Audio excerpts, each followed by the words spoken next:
I'm Bella, 27, and by no means a pushover. I work as a secretary, a job that has me juggling calls and coffee, all while trying to keep a straight face when my boss cracks one of his stale jokes. Life was a regular routine until that night at a friend's party when I bumped into Jake. Jake was a tall, lanky guy with a smile that could light up the room. He had that effortless charm about him, cracking jokes one minute and deep in thought the next. We got talking, and before I knew it, hours had passed. "Hey, I'm Jake. You look like you could use a better drink than that," he said, nodding at the almost empty plastic cup in my hand. I raised an eyebrow. "And you look like you've got a better suggestion?" "Follow me and find out," he grinned, leading the way to where the real party was, a table laden with all sorts of drinks. We spent the evening talking about everything and nothing. His jokes were actually funny, a refreshing change from the dry humor I was used to at work. As the party wound down, we exchanged numbers. "Don't be a stranger," Jake said as he left, "or do, but only if you're into that mystery vibe." I laughed, tucking away his number. "We'll see, funny guy." As I headed home, I couldn't shake off the feeling that this was the beginning of something. But that night, it was just the city lights, the lingering laughter from the party, and the slight buzz from the drinks. The next few weeks were a blur of texts and calls with Jake. He was like a breath of fresh air, always popping up with a joke or a plan to meet up. It was hard not to get swept up in his energy. Then came the day he invited me over to his place. "You gotta meet the folks," he said casually, as if it wasn't a big deal. "Meet your parents?" I hesitated. "Aren't we moving a bit fast?" "Nah, they're cool.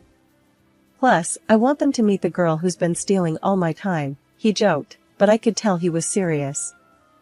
I agreed, not knowing what I was walking into. Looking back, I wish I had taken a bit more time. Maybe then I would have seen what was coming. But life doesn't give you a heads up, does it? No, it just throws you in the deep end and watches as you try to swim. The day to meet Jake's parents came quicker than I'd have liked. I remember standing in front of my closet, trying to pick out something that said "Nice to meet you," and not "I'm here to steal your son." Finally, settling on a simple dress, I took a deep breath and headed out. Jake's house was one of those big, sprawling places with a garden out front. Flowers, trees, you name it, his mom had it growing there. "She'll love to show you around," Jake had said with an enthusiasm I didn't quite share. As we walked up to the door, Jake squeezed my hand. "Don't worry, they're going to love you." The door swung open, and there stood Mrs. Green, a woman with a stern look that could make a grown man flinch. "So, this is her," she said, eyeing me from head to toe. Not exactly the warm welcome I was hoping for. "Mom, this is Bella." "Bella, my mother," Jake introduced. "Charmed," I said, extending my hand. She gave a nod, her lips tight. "Come in. Let's not stand around." The inside of the house was as immaculate as the garden. We sat in the living room, and that's when the interrogation began. Mrs. Green didn't waste any time. "So, Bella, Jake tells us you're a secretary. That must be interesting," she said, the word interesting hanging in the air like it was a bad smell. "Yeah, it's got its moments. Keeps me on my toes," I replied, trying to keep it light. "And your boss, he's a man, I presume?" she prodded, her eyes narrowing. I nodded. "Yes, he is. A very professional and respectful one." Mrs. Green hummed, as if she had expected as much. "I suppose you spend a lot of time together, being his secretary and all." I could feel the insinuation heavy in her tone. Jake jumped in. "Mom, come on, let's not start this." "No, it's okay," I said, feeling a need to defend myself. "We work together, but that's it. There's nothing more." Mrs. Green looked at me, then at Jake, and then back to me. "I see. Well, as long as it's professional." The conversation stumbled on, every topic somehow circling back to my job or my relationship with my boss. It was like she had a one-track mind set on making me uncomfortable. At one point, Jake excused himself to take a call, leaving me alone with his mother. "You know, my son could do a lot better than a secretary," she said, her voice low but clear. I was taken aback. I'm sorry you feel that way. I care a lot about Jake, and I'm not here to cause any trouble. Mrs. Green stood up, her posture rigid. Just so we're clear, I have my eye on you. Any slip up, and I'll make sure Jake sees sense. The threat hung between us, heavy and cold. I sat there, trying to process what just happened. It was clear this wasn't going to be easy. When Jake came back, I plastered a smile on my face, but inside, I was reeling. After a few months of dating, Jake and I decided it was time to take the next step, moving in together. I remember the day I left my small, cozy apartment, boxes in hand, a mix of excitement and nerves bubbling in my stomach. Jake was all grins, helping me settle into what was now our place. It was nice, waking up next to him every morning, sharing coffee and lazy weekends. But as they say, good things never last, especially if Mrs. Green has anything to say about it. One Saturday morning, as we were lounging around, the doorbell rang. Jake went to answer it, and in came Mrs. Green, her eyes scanning the room like she was looking for something, or rather, someone to criticize. Mother! What a surprise, Jake said, clearly caught off guard. Save it, Jacob. I know what's going on here, she snapped, her eyes finally landing on me.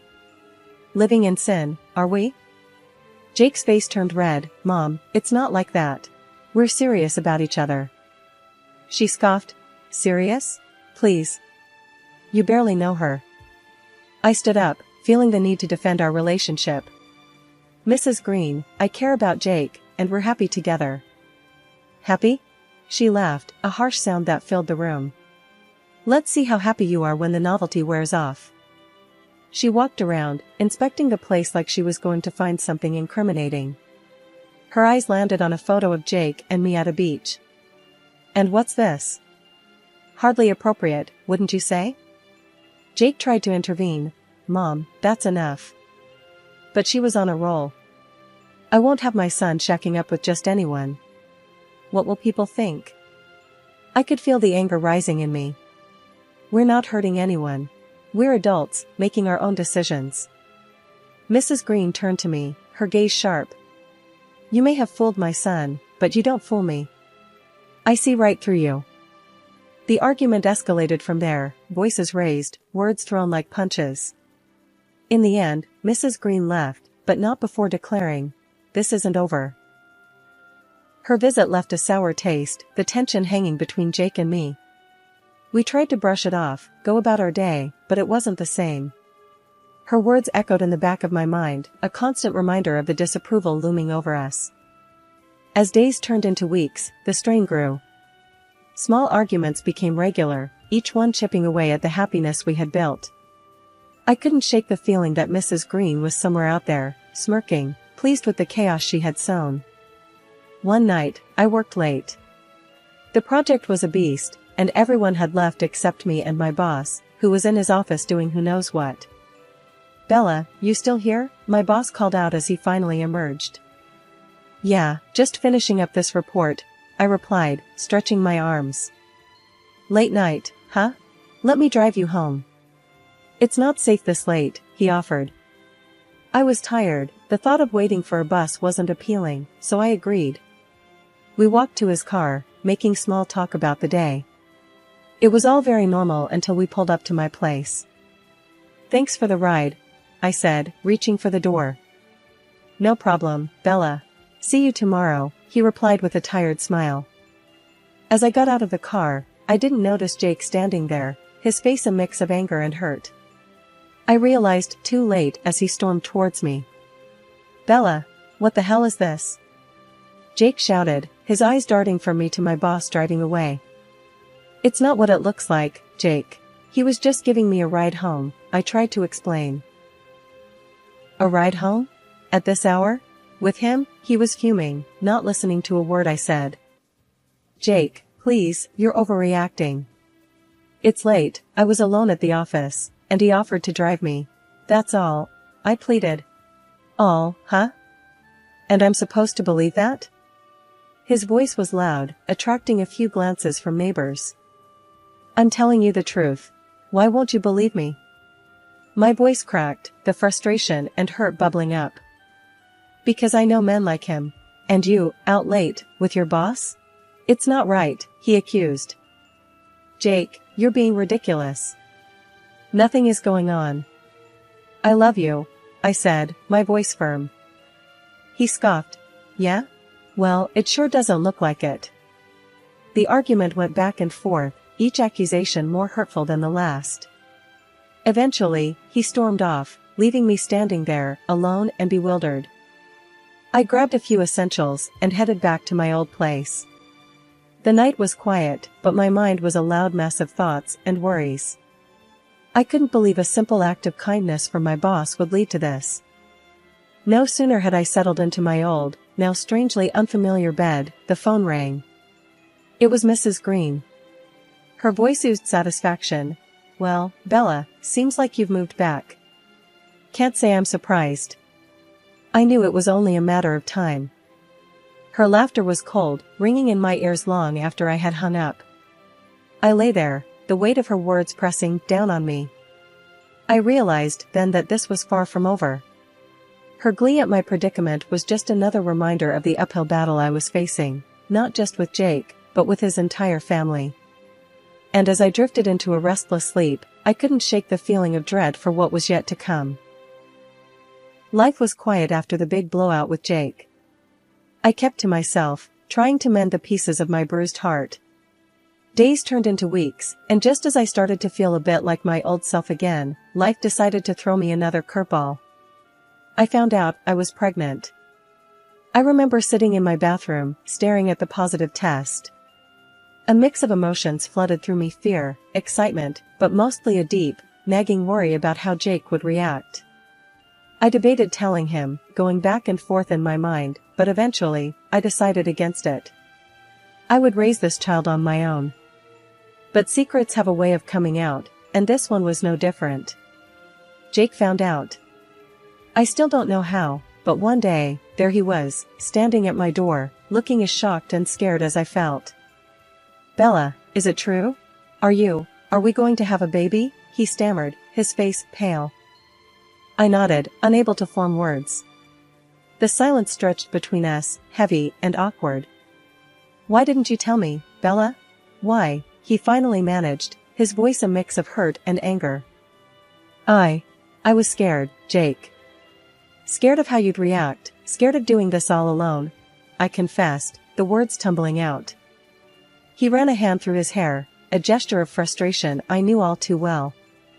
We should have talked about it. It's not just your decision, Bella. I knew he was right, but at the moment, it didn't seem that simple. I know, and I'm sorry. I didn't know what to do. We talked for hours, going in circles, the same arguments, the same fears. But as the night wore on, something shifted. We started to see not just the challenges, but the possibilities. Maybe, just maybe, we could do this together. In a decision that surprised both of us, we agreed to start over. We decided to get married, but this time, we'd do it our way, away from all the drama and judgment. A simple courthouse ceremony, just us and a couple of friends. It was quick, maybe a bit impulsive, but it felt right. The day we got married was nothing like I'd ever imagined. No fancy dress, no big party. Just the two of us, exchanging vows in a small, stuffy room. But when I looked into Jake's eyes, I knew it was perfect. We kept it a secret, not ready to deal with the fallout from his family, especially Mrs. Green. We needed time to adjust, to prepare for the baby, to figure out how we were going to handle everything. It was our little bubble of happiness, fragile, but ours. Jake and I were living in our little world, trying to prepare for the baby's arrival. But we both knew we couldn't keep our secret forever. The day finally came when Jake decided it was time to tell his parents. We gotta do it, Bella. They need to know about the baby, about us, he insisted one morning, a determined look on his face. I was scared, to say the least. But what about your mom? You know she's gonna flip. He took my hands in his. I'll handle Mom. You just focus on you and the baby. So, we went to his parents' house. My heart was pounding as we walked up the driveway. The door opened, and there stood Mrs. Green, looking as stern as ever. "Jacob, what are you doing here?" "And you brought her," she said, eyeing me with disdain. "Mom, we've got something to tell you." "It's important," Jake said, stepping in front of me slightly. She let us in, the curiosity clear on her face. We all sat down, the tension thick in the air. Jake took a deep breath and began. "Mom, Dad, Bella, and I got married a few months back. And we're expecting a baby." There was a moment of stunned silence before Mrs. Green erupted. "Married? A baby? How could you be so irresponsible?" "Mom, it's not like that. We love each other. We're happy," Jake tried to explain. "Happy? Look at her. She's trapped you with this child," Mrs. Green accused, pointing a finger at me. I felt my face heat up. I didn't trap anyone. This baby is a blessing, not a trap.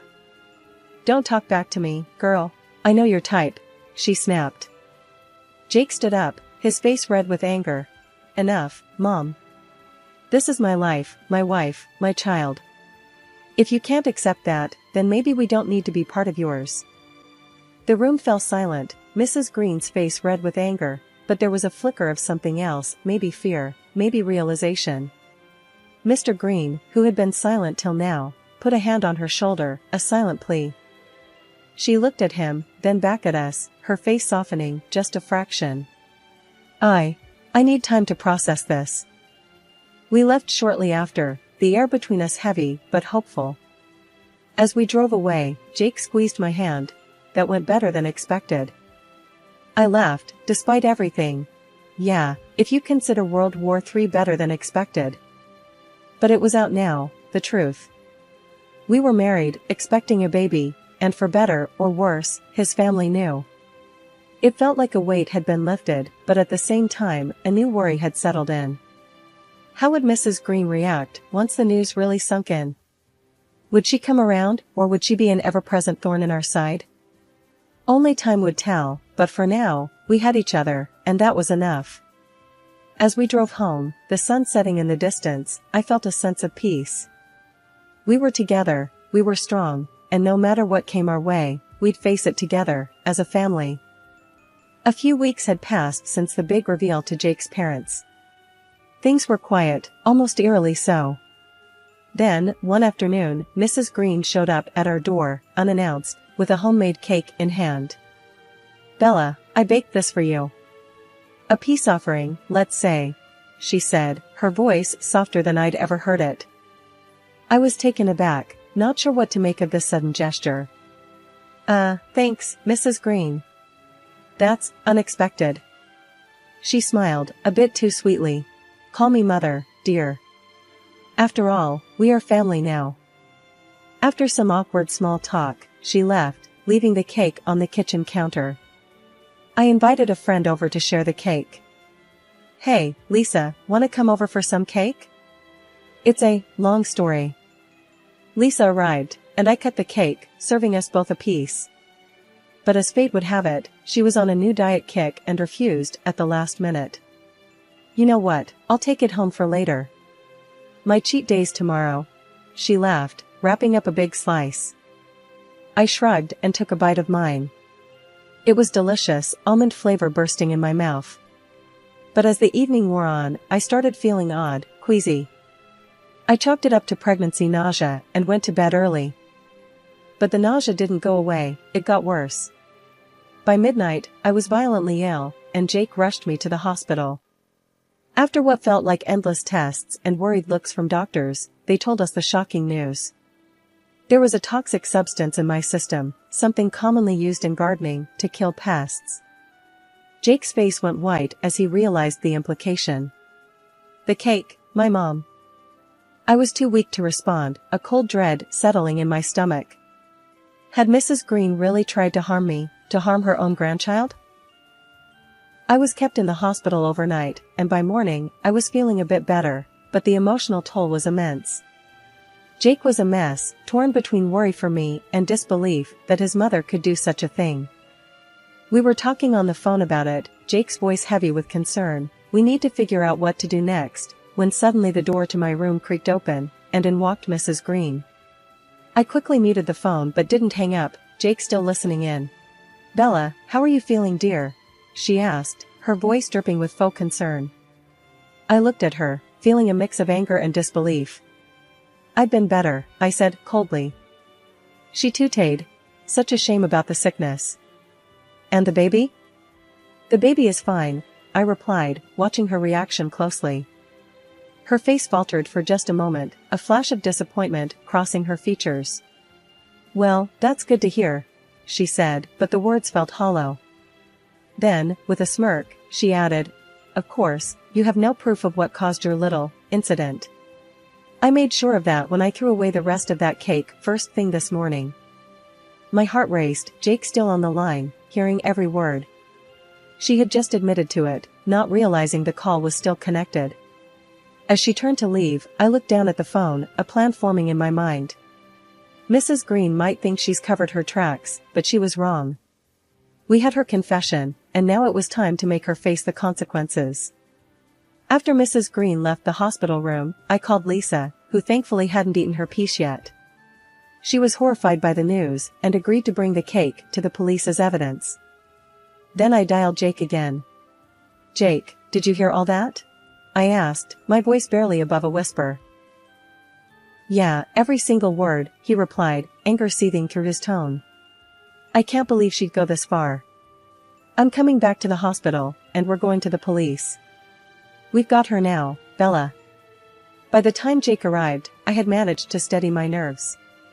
Together, we went to the police station, the phone recording in hand. The officers listened intently, their expressions growing grimmer with every word Mrs. Green had unwittingly spilled. They assured us they would investigate immediately.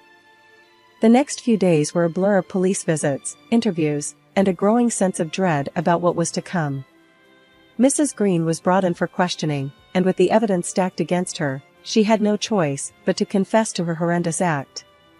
The news of her arrest spread quickly, and suddenly, the whole town was buzzing about the scandal. Jake stayed by my side through it all, his support unwavering. "I'm so sorry, Bella.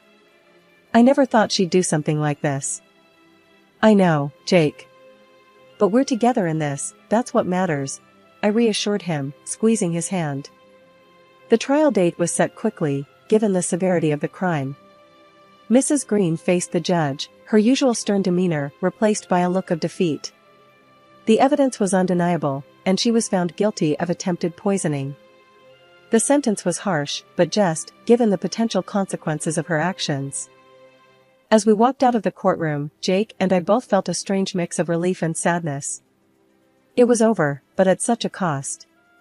His mother, the woman who had raised him, was now behind bars because of her own twisted actions. We decided it was time to move on, to focus on the future and the arrival of our baby. The house felt quieter, the air lighter, as if a dark cloud had been lifted. Our friends and family rallied around us, their support a constant source of comfort. One evening, as we sat on the porch, Jake wrapped his arm around me. "We've been through hell, Bella, but we made it. I love you, and I can't wait to start this new chapter with our little one." I leaned into him, my head resting on his shoulder. "Me too, Jake. It's going to be a fresh start for all of us." The baby kicked, as if in agreement, and we both laughed. It was a sound of pure joy, a sign that despite everything, we were going to be okay.